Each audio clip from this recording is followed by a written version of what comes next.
कहले कौन आम शिखा मर्यादा पुरुष आम कौन शिखा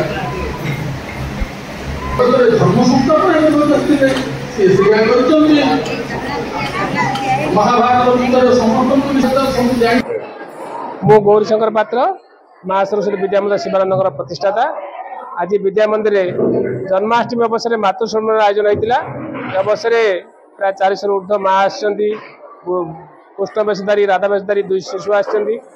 आम अवसर माँ मान श्रीकृष्णकर बाल्यलीला संपर्क में माँ मान अवगत करवा, कथामृत अवगत करवा। शिशु माँ मैंने केमती शिशु मान भल मनीष भाव गढ़ी पारे, चरित्रवान मनीष करेंगे, समाज देश से योग्य हो पारे, से जो प्रयास आम अनुष्ठान करुच्ची मातृश्रमण तार गोटे आवास।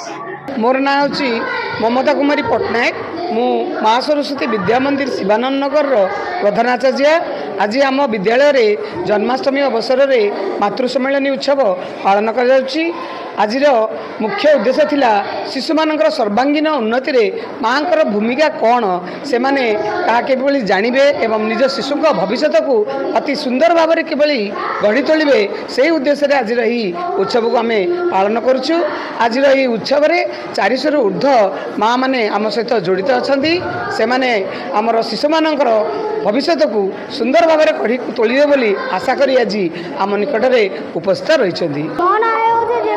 पाणीग्राही मो माँ सरस्वती शिशु मंदिर पढ़ुची श्रेणी मोर 3य श्रेणी और मु कृष्ण वेश पढ़ी। आज जन्माष्टमी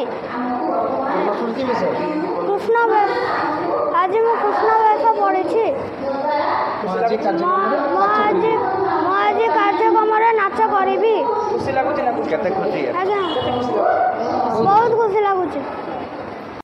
मो ना श्री राश्री पाणीग्राही मु माँ सरस्वती विद्या मंदिर 4th श्रेणी छात्री अटे।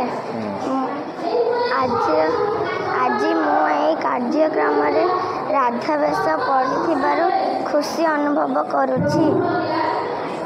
आज जन्माष्टमी आउ यही कार्यक्रम मु नाच मध्य करिबी।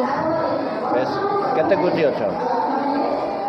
मु आज बहुत खुशी अछि।